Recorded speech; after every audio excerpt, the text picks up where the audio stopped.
It was supposed to be an ordinary red light. Rain fell in thin sheets, turning the road into a mirror of glowing brake lights and neon reflections. Engines idled, horns were silent. Then impact. A sudden jolt pushed her car forward. Maya Carter gripped the steering wheel, heart pounding, already angry before she looked in the mirror. Behind her sat a black luxury sedan, its hood low and imposing, headlights cutting through the rain like eyes that didn't blink. The driver's door opened. The man who stepped out did not rush. He did not apologize. He simply stopped. Because the moment their eyes met, something inside him fractured. Dane had faced knives, guns, and betrayal without flinching. But one look at the woman in the car ahead of him made his breath catch, and for the first time in years, he forgot how to move on. What happens when a man who controls an empire through fear meets the one person who makes him willing to lose everything? Maya Carter had spent years teaching herself one rule: never depend on anyone. Life had taught her that promises broke easily, that help always came with conditions. So when the car behind her slammed into her bumper at the red light, irritation came naturally. What didn't come naturally was the silence that followed. No shouting, no excuses. Just a man standing in the rain, staring at her like he'd found something he wasn't supposed to lose. Dane Soren was a man who controlled chaos for a living. His world ran on quiet orders, sealed rooms, and fear that never reached his own doorstep. People knew his name only after it was too late. He lived untouchable, unseen. Until that night. Until Maya turned in her seat and looked back at him. She didn't see a king. She saw a man too calm for an accident, too controlled for guilt. Something about him felt dangerous, but not reckless. Calculated. Watching. He offered to pay for the damage. Then more than the damage. Then favors she didn't ask for and protection she never agreed to. Maya wanted distance. Dane wanted closeness. Quietly. Carefully. Obsessively. Neither of them knew that a single red light had just exposed a weakness powerful enough to destroy an empire or transform it forever. Before we dive into this story, I need you to do something. If you believe in stories about powerful transformations, about people who risk everything for the chance at real connection, hit that subscribe button right now. Like this video and share it with someone who needs to see that even the most dangerous people can choose love over power. Your support helps us create more stories that matter. Now let's go deep into Maya and Dane's world. Rain glazed the city in black glass. Brake lights smeared red across the road and neon signs trembled in every puddle. Maya Carter sat at a red light, shoulders tight, trying not to think about rent, interviews, and the way life kept demanding more than it gave. Her car wasn't fancy, but it was hers. That mattered. The light stayed red. Then impact. A hard bump shoved her forward. The seatbelt snapped her back. Maya sucked in a breath, anger rising faster than fear. She checked herself. No injury. Then looked in the mirror. Behind her, a black luxury sedan sat too close, headlights cold through the rain. Maya opened her door and stepped out. Water stung her face as she walked to the sedan, already rehearsing the basics. Insurance, report, done. The driver's door opened. A man stepped out and the air seemed to tighten. Dark suit, collar slightly open, rain beating on expensive fabric. A faint tattoo curved up one side of his neck. More ink marked his fingers. Clean lines, deliberate. He glanced at the bumpers once. Then he looked at Maya. And he froze. Not the way a guilty driver freezes. The way someone freezes when they've seen something that hits deeper than metal. "You hit my car," Maya said, voice firm. "At a red light." "I did," he replied. His tone was calm. Too calm. Maya held out her hand. "Insurance and your license." He reached into his jacket slowly and handed her a black card. Minimal. No logo. Just a name and number. Dane Soren. Maya stared. "This isn't insurance." It will handle everything, he said. That's not what I asked. She pushed it back. I want proper details. For the first time, something flickered across his face, surprise that she wasn't impressed. I'll pay for repairs, he said. Replacement, rental, all of it. Maya's jaw tightened. You can't buy your way out of responsibility.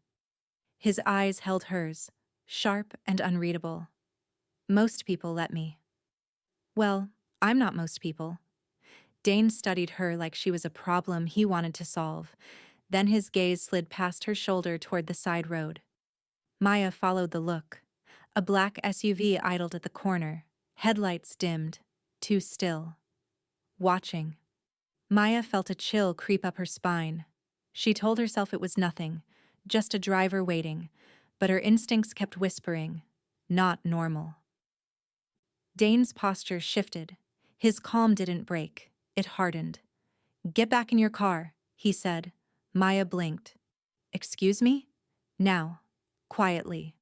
I don't take orders from strangers, Maya snapped, but her voice wavered. She hated that it did. Dane finally looked directly at her again. The intensity in his eyes made her chest tighten. 10 seconds, he said softly. Trust me for 10 seconds. Maya didn't trust anyone, but something about his certainty, about the way he watched that SUV, made her move. She returned to her driver's seat. Rain streaked the window, blurring him into a dark shape outside. Dane lifted his hand to his ear, as if adjusting an earpiece, and spoke one low sentence Maya couldn't hear. The SUV rolled forward. Maya's heart jumped until it turned smoothly and drove away, disappearing into the rain as if it had never been there. Maya stared, breath caught. Dane stepped to her window, close but not touching. In the harsh glow of streetlights, she could see the tattoo at his neck more clearly and the tension in his jaw like he was holding something back. This will be handled, he said. Maya swallowed. Why was that SUV watching? Dane's eyes darkened. Because people watch me, he said. And tonight, you were near me. That's not an answer. It's the only safe one, he replied. The traffic light turned green. Horns sounded behind her. The city demanded movement. Maya should have driven off and forgotten his name. But Dane kept looking at her like the accident had changed something he couldn't undo. And Maya realized with a cold twist in her stomach that this wasn't the end of a problem. It was the beginning of one. Maya told herself the accident was finished business, a bumper, an apology she never got, and a man she'd never see again. At 8:06 the next morning, her phone rang. Unknown number. Ms. Carter, a calm voice said. Your vehicle will be collected at 10. A rental will arrive at 9:30. Maya sat up. Who is this? Mr. Soren's office. I didn't agree to that. A polite pause. Mr. Soren asked us to proceed anyway. He said your time is valuable. Maya's jaw tightened. Tell him I'm not his responsibility. Yes, ma'am. Click. At 9:32, a rental car arrived. Clean, new-smelling. A driver handed her keys and a folder. Repair shop booked. Bumper replacement approved. No forms for her to sign. Maya hated how efficient it was. She also hated that she needed it.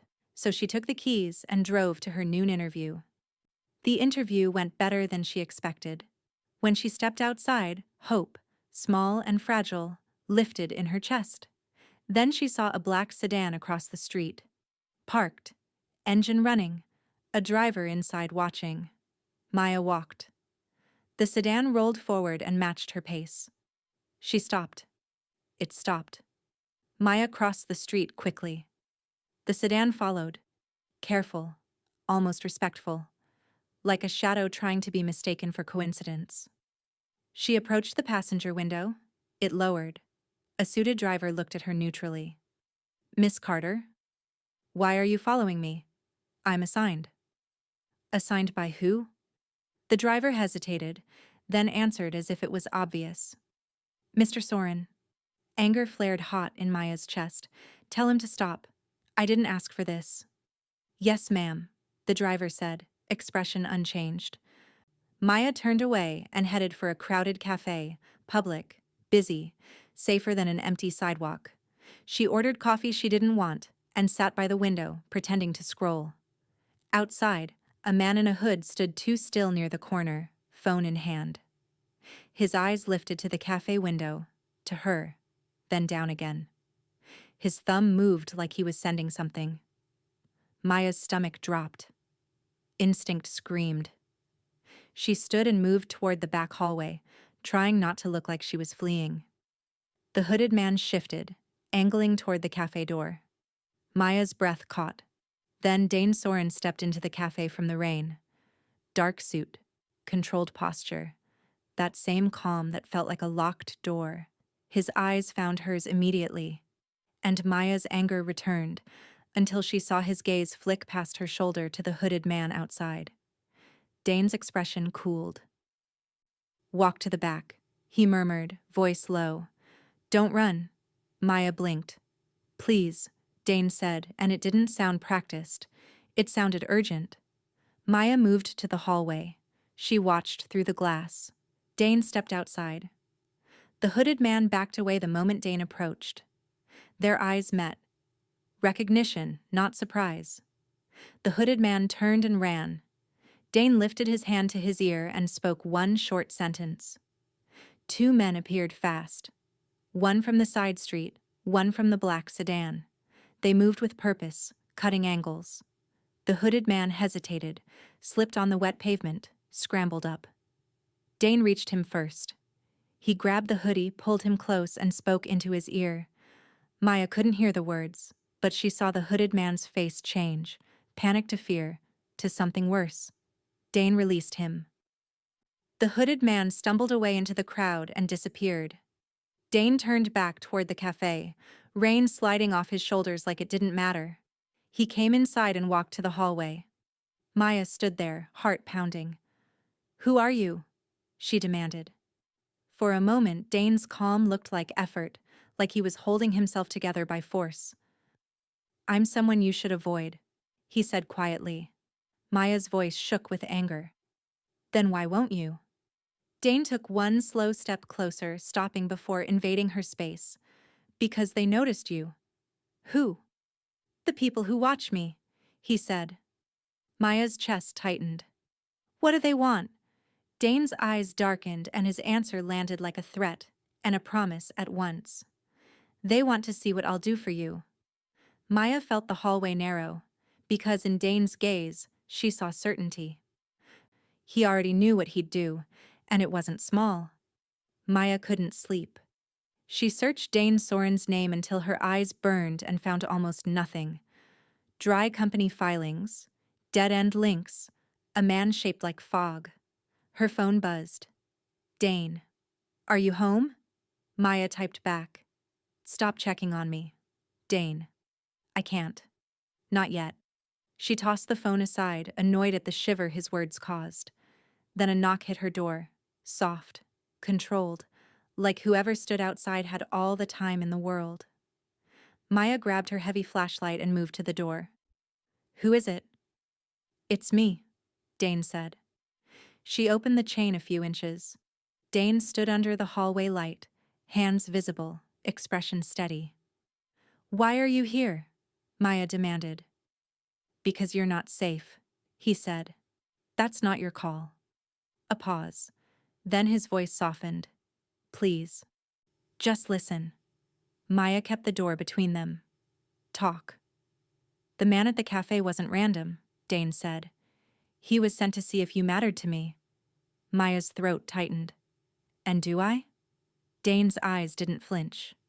"Yes." The word landed too heavy for a hallway. Maya's anger flared to cover the fear. "So this is your world?" Dane's jaw tightened. "Yes." "Then leave me out of it." "I tried to," he said quietly. "Until last night."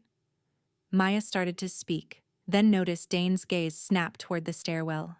His whole body went still. "Get inside," he whispered. Maya's stomach dropped. "What?" "Now." She stepped back. Dane shifted with her, placing himself between her and the hallway. The building lights flickered once, twice, and went out. Darkness swallowed the corridor. Maya clicked on her flashlight. The beam sliced through black and landed on a man standing near the stairwell. Well-dressed, polite smile, eyes like locked doors. "Mr. Soren," the man said smoothly. "We need to talk." Dane's voice turned ice cold. "Riker." So they knew each other. Riker lifted his hands as if harmless. "No cameras, no proof. It's cleaner." Maya tightened her grip on the flashlight. "Who are you?" "A messenger," Riker said, still smiling. "From the director." Dane's jaw flexed. "Leave." Riker ignored him and glanced at Maya. "Do you know what he is, Miss Carter?" Maya's voice shook, but she held her ground. "I know enough." Riker's smile widened. "Then you know why you're valuable." Maya's chest tightened. "Valuable to who?" "To the people who control him," Riker said lightly. "They think you're a weakness. They want proof." Dane stepped forward, blocking the beam. "You won't touch her." Riker sighed as if bored. "Bring her," he said, publicly. 1 week. Maya's blood ran cold. "Or," Riker added, "the director will come take her properly." A heavy thud echoed from below, like the building entrance being tested. Another thud. Closer. Dane's breath was steady, but Maya felt the tension in him like a wire pulled tight. He angled his body so Riker had to look past him to see her, and he lowered his voice without turning his head. "When I say move," he murmured, "you go inside and lock the chain. Don't argue." Maya swallowed. "You're talking like they'll break in." "They will," Dane said, "if we give them time." Riker chuckled. "Listen to him. He's already planning your escape, Miss Carter. That's new." Maya's anger flashed. "What do you want from him?" Riker's smile thinned. "We want him corrected. We want him obedient. And we want to know if you can make him disobedient." The thuds below stopped. Silence pressed in. Then a key scraped in the building's main lock, slow and deliberate. Riker's eyes gleamed. "He doesn't like waiting." Dane lifted his hand toward his ear. Riker's tone sharpened. "Don't." Dane's hand hovered, then clenched into a fist. Maya's voice cracked. "Dane, what is happening?" Dane didn't look back. "They found you," he said softly. The stairwell door creaked open. Footsteps began to climb, slow, confident, more than one pair. In the dark, Riker stepped aside like a host clearing the way. "And now," he murmured, "we see what you'll do." Maya's flashlight beam trembled, because her home, her last safe place, had just become a stage, and she was the price. The stairwell door closed with a soft click that sounded louder than a gunshot. Footsteps climbed, unhurried, certain. Maya stood frozen just inside her apartment, flashlight shaking in her grip. Dane shifted in front of her, broad shoulders squared, body angled to block the hallway. In the darkness, he felt less like a man and more like a barrier. Riker smiled as if he owned the moment. "They're early," he said mildly. "The director dislikes delays." Dane's voice was calm. "Lethal. You weren't invited." Riker shrugged. Neither was she. Another footstep echoed closer. Maya's pulse hammered. She forced her voice steady. "You said director. Who is that?" Riker turned to her, polite curiosity in his eyes. "The man who made Dane." Dane didn't react, but Maya felt the shift in him, something old and controlled, tightening. "The director," Riker continued, "built a system that rewards discipline and punishes distraction. Mr. Soren has been distracted." Maya's throat tightened. "Because of me." Riker smiled thinly. "Because you exist." Dane stepped forward. "This ends now." Riker sighed, stepping back toward the wall as the stairwell door opened again. 2 men emerged, dark coats, clean shoes, eyes empty, not street muscle, professionals. One of them spoke calmly. "Mr. Soren, you've been requested." Dane didn't move. Request denied. The man's gaze flicked to Maya. Ms. Carter, please come with us. Maya's chest went cold. She didn't move. Dane's voice dropped. You don't give her orders. The second man tilted his head. We do when you refuse. Dane lifted his hand to his ear. The first man raised a finger. If you call them, the building loses power permanently. Elevators, alarms, phones. You know we can. Maya's breath caught. This wasn't bluffing. This was leverage. Dane's hand froze mid-air.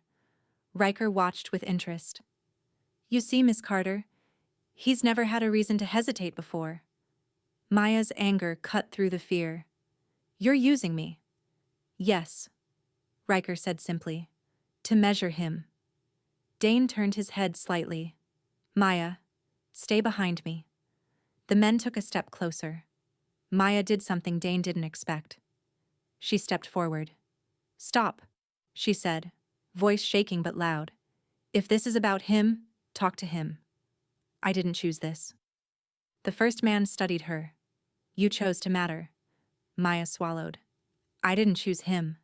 Dane's jaw tightened. Riker smiled. But he chose you. The words landed hard. Maya turned to Dane. Is this true? For the first time since the lights went out, Dane looked at her fully. No calculation, no mask. Yes, he said. The honesty hurt more than the danger. Footsteps sounded again below. More of them. The first man spoke. Director Vale will arrive soon. He prefers to meet his investments personally. Maya's stomach dropped. Meet. Dane's eyes flashed. You'll never reach her. The man replied calmly. Then you'll come willingly. Silence stretched. Dane lowered his hand from his ear. Riker's eyebrows lifted, impressed. There it is. Compliance. Dane spoke quietly, every word deliberate. Leave now. I'll come. Maya's breath hitched. No. Dane turned to her, voice low. Not here.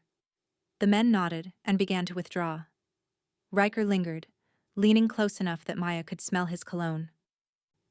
You should know, he whispered to her. The director doesn't like women who make men sentimental. He straightened and followed the others down the stairs. The lights flickered back on. Maya's apartment looked painfully normal again. Maya rounded on Dane. You can't go with them. Dane's expression was iron. I won't let them take you. That's not what I said. Dane stepped closer, lowering his voice. They don't want you dead. They want me obedient. That buys us time. Us? Maya whispered. Dane's eyes softened. If you leave now, they'll still hunt you. You're already marked. Maya's hands trembled. So what do we do? Dane exhaled slowly. We disappear, he said. And I tell you everything. They left the apartment through the back stairwell 15 minutes later. No lights, no noise. Dane moved like the building belonged to him. Maya followed, heart racing, every sound amplified by fear. Outside, a nondescript sedan waited. The driver didn't speak. Dane opened the door for Maya and slid in beside her. The car pulled away smoothly. Maya stared out the window, city lights streaking past. You said you'd tell me everything. Dane nodded. I will. Silence stretched. Maya broke it. Start with why they own you. Dane's jaw tightened. They don't. That's not what it looked like. Dane leaned back, eyes forward. Director Vale runs what people think is an organization. In reality, it's a training ground. He identifies young men with nothing to lose and teaches them structure. Maya's stomach twisted. You were one of them. Yes. The word was flat. He gave me money, education, protection, Dane continued. In return, I made things quiet. Efficient. You hurt people. I controlled worse people, he said. I believed order was mercy. Maya closed her eyes. And now? And now he thinks I've grown weak. Maya's voice cracked. Because of me. Because I don't want that world anymore, Dane said. You just forced the truth to surface. The car slowed and turned into a gated compound. Clean, quiet, guarded but unflashy. Inside, a woman waited. Sharp eyes, efficient movements. Safe house is hot in 6 hours, the woman said briskly. Vale's people are moving. Maya stiffened. Already? The woman glanced at Dane. He's angry. They entered a room filled with screens and documents. Dane opened a case and spread files across the table. What is this? Maya asked. Proof, Dane said. Accounts, routes, names, everything. Maya stared. Why do you have this? Dane met her gaze. Because I never trusted him. Maya's fear shifted slowly, becoming something else. Understanding. You planned an exit, she said. Yes. And now? Dane's voice was steady. Now I use it. Maya's chest tightened. That will destroy everything. Dane nodded. Including me. Maya swallowed hard. And after? Dane hesitated. After, I live clean or I don't live at all. Maya looked at the screens, the maps, the weight of it all. This isn't my war, she whispered. Dane stepped closer. No, but it became yours when they said your name. Silence settled. Maya lifted her chin. I won't be hidden. Dane's eyes softened. I wouldn't ask. The woman, Maya learned her name was Lena, checked her phone. We're running out of time. Dane nodded. Prepare the release. Maya's heart pounded. Release? Dane looked at her. I'm ending this publicly. Maya's breath caught. That's suicide. Dane's voice was calm. It's freedom. Maya studied him, really studied him, and saw a man ready to burn his past. Then I stay, she said. Dane's eyes searched her face. You don't have to. I know, Maya said. That's why it matters. The first account froze at dawn. Lena watched the screen. That's 10% gone. Dane didn't react. Expected. Maya paced the room. They're bleeding you dry. They're testing resolve. Dane replied. Another alert sounded. Then another. Lena exhaled sharply. They've called a public meeting. Dane's gaze sharpened. Where? A restaurant downtown, glass walls, witnesses. Maya's stomach dropped. That's a trap. Yes, Dane said calmly. Lena frowned. You don't have to go. Dane met her eyes. I do. Maya stepped forward. If you go, they'll kill you. Not there, Dane replied. Too visible. And later? Maya asked. Dane didn't answer immediately. Then he said, later is a risk I accept. Maya's chest tightened. You're choosing this? Dane nodded. For the first time. Lena slid a phone across the table. Livestream ready. Financial Crimes Unit is standing by. Maya stared. You're turning yourself in. Dane shook his head. I'm turning him in. Maya's heart pounded. And if it fails? Dane looked at her. Then at least I tried. The weight of the moment pressed down on them all. Dane turned to Maya. You can still leave. Maya shook her head. I'm not your escape. I'm your witness. A flicker of something, respect, relief, crossed his face. Outside, the city woke, unaware of what was about to collapse. Lena checked the time. It's now or never. Dane straightened his jacket. Then it's now. The restaurant sat on a corner like it wanted to be seen. Glass walls, warm lights, valet lines stretching into the street. Visibility was the point, control through witnesses. Maya watched from the parked car as Dane adjusted his jacket and stepped out into the evening air. He looked composed, but she recognized the set of his shoulders. Decision had already been made. Once you go in, she said softly, everything changes. Dane turned back to her. His eyes held none of the cold distance she'd first met at the red light. Everything already did. Lena's voice came through the earpiece. We're live in 90 seconds. Units are staged. You get one chance to place the device. Dane nodded once and headed inside. Through the glass, Maya saw him approach a private table. Director Vale rose to greet him with a smile that didn't reach his eyes. The older man wore elegance like armor, perfect posture, calm hands, the confidence of someone who believed consequences belonged to other people. They sat. Maya's phone vibrated. The live feed opened. Clean angle, crisp audio. The room framed so the table was unmistakable. Vale leaned forward, lips moving. Even without sound, Maya could tell he was reprimanding, claiming, owning. Dane listened without interrupting. When Vale finished, Dane placed a small device on the table. A soft click. The broadcast sharpened. Vale's smile thinned. Dane spoke. Maya didn't hear the words, but she felt their weight.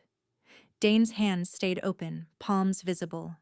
No threat, no weapon, only truth. Vale laughed, dismissive, and waved a hand. He spoke quickly now, the rhythm of command returning.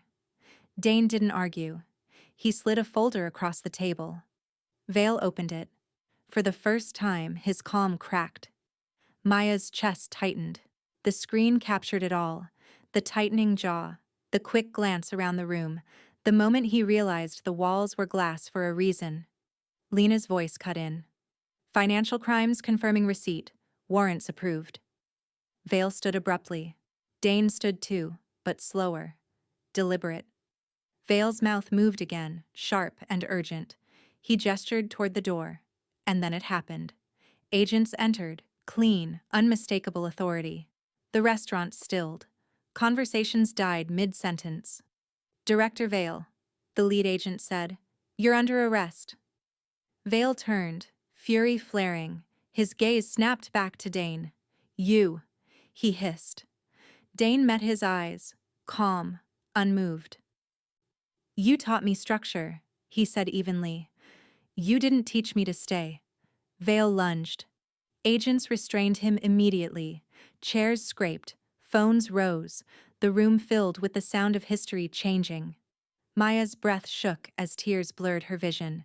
It wasn't relief. It was release. Dane remained standing while Vale was taken away. He didn't look triumphant. He looked finished. When he finally turned toward the glass, his eyes found Maya. Across the distance, across the storm he'd chosen to end, he gave her a single, steady nod. The broadcast ended. Lena exhaled. "It's done."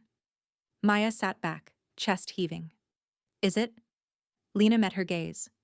"The Empire is." Maya watched the restaurant empty, watched Dane step out into the night without shadows following him.